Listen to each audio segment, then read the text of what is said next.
اکبر الکبائر الاشراک باللہ۔ اے عمر بن عبید، تمام گناہان کبیرہ میں سے سب سے بڑا گناہ جو ہے وہ اللہ کے ساتھ کسی کو شریک قرار دینا ہے۔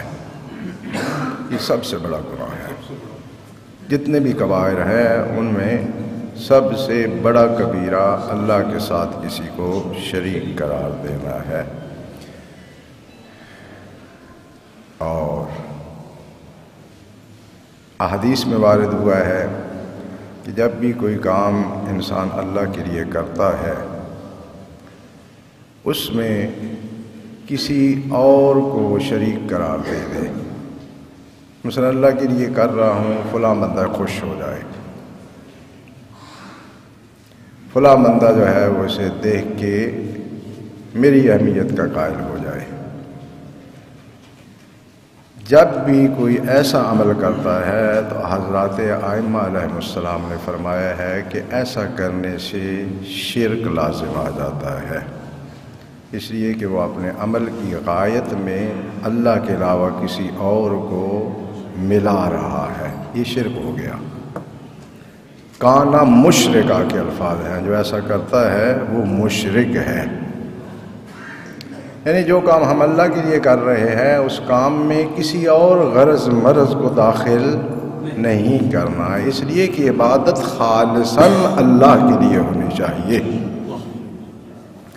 جو کام اللہ کے لیے کر رہے ہیں اس میں کسی کو بھی شریک قرار دیا کہ میں یہ کام کر رہا ہوں، بعد والی نسلیں کہیں گی کہ صاحب نے یہ بڑا اچھا کام کیا تھا، میرے پوتے پڑپوتے کہیں گے جناب انہوں نے تو یہ کام بڑا، ہمارے دادا جی یہ کر گئے ہیں۔ شرک ہو گیا، عمل کی اہمیت ہی ختم ہو گئی۔ اکبر الکبائر الاشراک باللہ، سب گناہوں میں سے سب سے بڑا کبیرہ اللہ سے شریک قرار دینا ہے۔ عبادت میں، عمل میں، اقتدار میں، جو بھی اس کی صفات عالیہ ہیں ان صفات میں سے کسی صفت میں بھی کسی دوسرے کو داخل کرنا یہ شرک کہلاتا ہے۔ البتہ شرعاً شرک کی دو قسمیں ہیں، شرک جلی اور شرک خفی، ایک واضح شرک اور ایک مخفیانہ شرک۔ ان میں سے کچھ ہے جلی تو خیر قابل معافی نہیں ہے، لیکن خفی شرک جو ہے ان میں سے کچھ ہیں جن کو حق تعالیٰ نے معاف کر دیا ہے یا کر دیتا ہے، لیکن کچھ پہ گرفت ہوتی ہے۔ اس کے بعد حضرت نے ایک ایک کبیرہ کا تذکرہ کیا ہے، ان میں سے بہت سے کبائر کے متعلق ہم یہاں گفتگو کر چکے ہیں۔ یہ تعجب کی بات ہے اور قابل غور ہے۔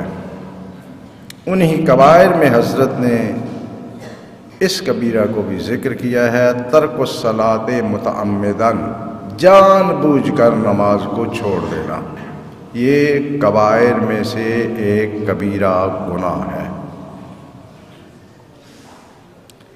بہت سے اس معاشرے میں ایسے لوگ ہیں جو بڑے فخر سے کہتے ہیں ہم تو صرف نماز عید پڑھنے کے لیے مسجد میں جاتے ہیں، بس یہ کون سی فضیلت سی بات ہے؟ ہمارے معاشرے کا سب سے بڑا معمہ یہ ہے کہ ہم گلاس کو الٹا دیکھتے ہیں۔ جب گلاس دھویا جاتا ہے نا تو اسے خشک کرنے کے لیے الٹا رکھ دیا جاتا ہے۔ اب الٹے گلاس میں اگر آپ ایسے ہی اٹھائیں تو اوپر دیکھیں گے پانی ڈالنے کا راستہ نہیں ہے، اور اگر ڈال بھی جائے تو اس کا طلبہ نہیں ہے کہ پانی ٹھہر جائے۔ ہم حقیقتوں کو الٹ دیکھتے ہیں، پھر ہمارے لیے اعتراض ہی اعتراض شروع ہو جاتے ہیں، اعتراض ہی اعتراض شروع ہو جاتے ہیں۔ بڑی تعجب کی بات ہے، انشاءاللہ آپ ناراض ضرور ہوں گے اور آپ کا حق بنتا ہے مجھ سے ناراض ہونا۔ مسجد میں بہت سے ایسے لوگ آتے ہیں جو دوسروں کو دیکھ کر نماز پڑھ رہے ہوتے ہیں، یعنی یہ بھی نہیں پتہ ہوتا، نمازی آ کے بتاتے ہیں میں کو نمازیں چیک کر رہا ہوتا ہوں کہ میرے ساتھ ایک صاحب کھڑے ہوئے تھے، وہ مجھے دیکھ کے نماز پڑھ رہے تھے کہ میں کیا کر رہا ہوں. لیکن اسلام کے اتنے محقق ہوتے ہیں کہ بندہ جب ان کی اسلام کی باتیں سنتا ہے تو بندے کا جی چاہتا ہے کہ لاہور میں کوئی اچھی سی مسجد اس محقق کو دے دی جائے تاکہ یہ بھی دین کی جو ہے وہ تبلیغ فرمائے. مجھے یاد ہے کہ ہمارے نوازی تھے کچھ سال پہلے کی بات ہے، اب 25 سال مجھے یہاں ہو گئے ہیں اللہ پاک کے فضل و کرم سے.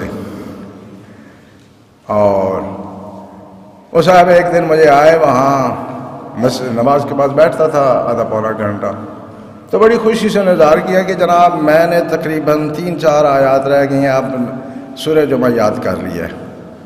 میں نے کہا جی بہت اچھی بات ہے، تو جب پوری یاد ہوگی تو جمعہ کہاں پڑھائیں گے؟ نہیں وہ تو پروگرام نہیں ہے، لیکن کبھی پڑھانا بھی پڑتا ہے. بھائی اگر یہ سارے کام اتنے، یعنی ہمارے معاشرے کا رویہ دیکھیں، سوچ دیکھیں. بالکل یہ میری بات آپ کو پسند نہیں آئے گی، میں بھی چاہتا ہوں پسند نہ آئے. دین جیسی چیزیں جو ہیں اور مذہب جیسی چیزیں جو ہیں وہ مولوی سے پوچھتے ہو، اور مولوی کو سب سے زیادہ احمق اور بے وقوف سمجھتے ہو.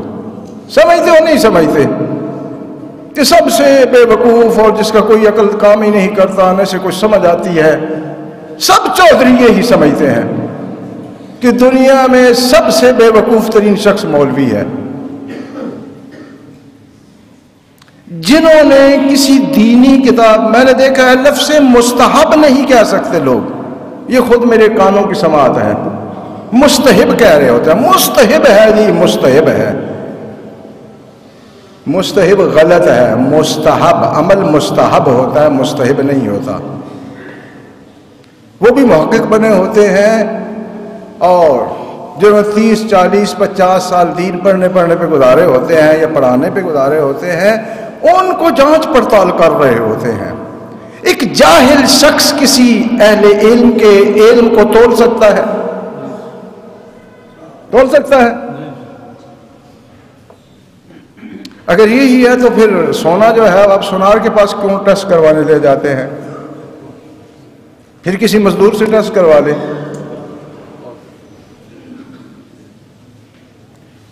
اتنی حماقتیں، نفرتوں کا اظہار. دیکھیں ہمارا جو سب سے بڑا پرابلم ہے وہ یہ ہے کہ ہم حق کے تابع نہیں ہونا چاہتے. اور یہ جتنے بھی انبیاء ہیں ان کے سامنے سب سے بڑی مشکل یہی ہوتی تھی کہ لوگ حق کے تابع نہیں ہونا چاہتے تھے. سرکار دو عالم کے مقابلہ میں اب کفار مکہ کہہ رہے تھے کہ اگر اللہ نے نبوت دینی ہی تھی تو کسی عظیم شخص کو دیتے. عظیم شخص کو، عظیم سے مراد تھی دولت مند کو. طائف یا مکہ کے 2 اشخاص کے متعلق ان کا نظریہ تھا کہ یہ سب سے زیادہ دولت مند ہیں، اگر اللہ کچھ دینا چاہتا ہے تو اس کو دے. ایک یتیم کو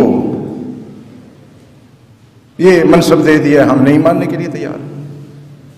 اللہ یہ چاہتا ہے کہ میرے حکم سے حق مانا جائے. اس لیے امام المومنین علیہ السلام نے فرمایا کہ اللہ پاک نے ہمیشہ نادار لوگوں کو اپنے منصب دیے ہیں، دولت مندوں کے نہیں دیے ہیں. کیونکہ اگر دولت مندوں کو دیتا تو لوگ خوشی خوشی ان کی پیروی کرتے، خوشی خوشی ان کے پیچھے دوڑتے. پتہ نہ چلتا کہ حق کی وجہ سے ان کے پیچھے دوڑ رہے ہیں یا دولت کی پرستش کر رہے ہیں. لہذا خدا را حق کے تابع ہونے کی کوشش کریں. اور اگر آپ اتنے ہی مفکر ہیں، دین سمجھتے ہیں، مذہب سمجھتے ہیں، تول سکتے ہیں، علم لوگوں کا جان سکتے ہیں، تو پھر مہربانی کر کے کوئی نیا مذہب گھڑ لے. اس مذہب میں ترمیم نہ کریں. یہ اہل بیت علیہ السلام کا مذہب ہے، یہ خدا کا مذہب ہے. اس میں ترمیم کے پیچھے نہ بھاگیں. سمجھتے ہیں کہ آپ بہت مفکر ہیں تو اپنا مذہب گھڑ لیں. اکبری دین بھی تو پیدا ہوا تھا نا انڈیا میں، تو آپ بھی کوئی اپنے نام کا دین گھڑ لیں. لیکن اللہ کے دین سے یہ رویہ نہ رکھیں کہ یہ ویلڈنگ کرنے والی چیز ہے، اس میں میرا کچھ حصہ مل جائے. تو حضرت نے ان کبائر میں سے ایک کبیرہ شمار کیا ہے ترک الصلاۃ متعمداً، جان بوجھ کے نماز کو چھوڑ دینا۔ اب مجھے تعجب ہوتا ہے کہ ولایت اہل بیت علیہ السلام کا دم بھرتے ہیں اور اتنے شدید ولایت کے حامی کہ یہ میرا عصا جو ہے یہ تو بڑا کمزور سا ہے، انہوں نے اس سے بڑی ڈانگ پکڑی ہوئی ہے، جنت کے دروازے پہ کھڑے ہیں، اس جنت میں ہم کسی کو نہیں جانے دیں گے۔ اتنی جنت میں ملکیت اور خریدی ہوئی چیز ان کی، اور اہل بیت علیہ السلام کی جب ایسی گفتگو ان کے سامنے کی جائے کہ یہ کرنا شیعہ کے لیے ضروری ہے، کہتے ہیں جی چھوڑیں، یہ تو پھر ائمہ کے بات کریں، ہم تو گناہ گار لوگ ہیں، یہ نہیں کر سکتے۔ تو پھر اگر آپ گناہ گار کر ہی نہیں سکتے تو اللہ نے یہ احکام بنائے کیوں ہیں گناہ گاروں کے لیے؟ میں بھی گناہ گار، آپ بھی سب گناہ گار، ہم تو کر ہی نہیں سکتے۔ تو یہ اتنا لمبا چوڑا احکام کا سلسلہ کس لیے بنایا ہے؟ تاکہ ہم یہ اس کے مقابلے میں ورد کریں، یہ تو ائمہ کا کام ہے، ہمارا تو یہ کام ہی نہیں۔ بھائی آپ سے اللہ نے مانگا ہے، اگر کر نہیں سکتے تو اللہ نے مانگا کیوں ہے؟ یہ تو اس کی عدالت کے خلاف ہے کہ جو میں کام نہیں کر سکتا، اس کی حکمت کے ہی خلاف ہے، اس کے عدل کے ہی خلاف ہے، جو کام نہیں کر سکتا وہ مجھ سے مانگے۔ لہذا ایسا نہیں ہے، یہ شیطانی وساوس کو دلیل اور حق نہ سمجھیں۔ جان بوجھ کے نماز ترک کرتا ہے وہ گناہ کبیرہ کا ارتکاب کر رہا ہے، اور قرآن کی آیت سے تو یہ بھی محسوس ہوتا ہے کہ ایسا کرنے والے جو ہیں وہ مشرک ہوتے ہیں۔ اقیموا الصلاۃ ولا تکونوا من المشرکین، نماز قائم کریں اور مشرکوں میں سے نہ ہو جائیں، یعنی نماز قائم نہیں کریں گے تو خدشہ ہے کہ انسان مشرک بن جائے۔ اب بتائیں جو نماز پڑھتے نہیں ہے وہ اللہ کا کتنا ولی ہوگا، قریبی ولی؟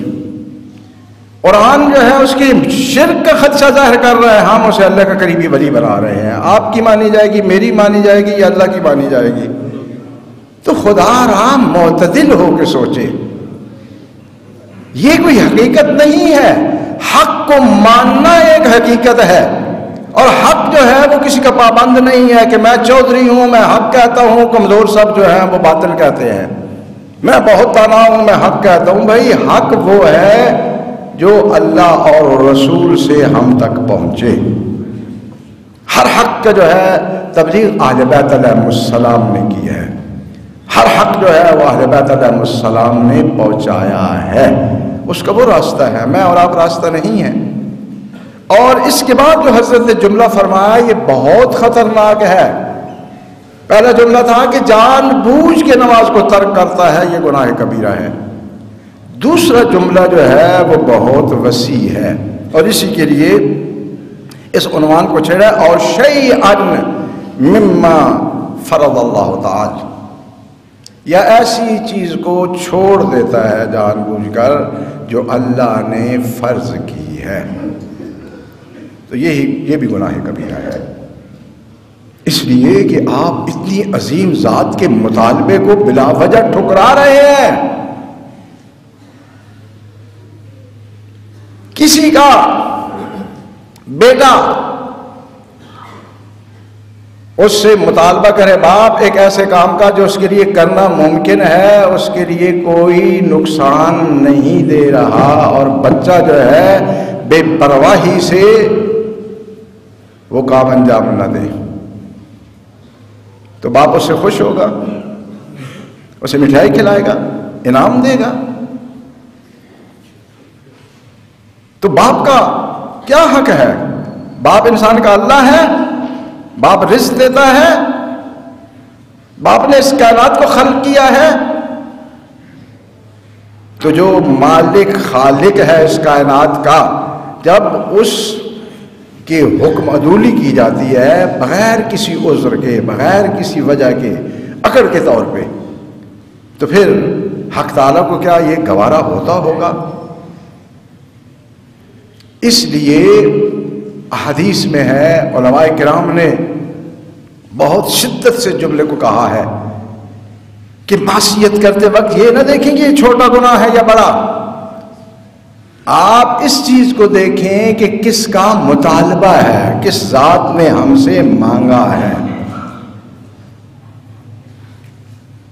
تو پھر آپ کو ہر گناہ چھوٹا جیسے سمجھ رہے ہیں ہم، وہ بھی بڑا محسوس ہونے لگے گا۔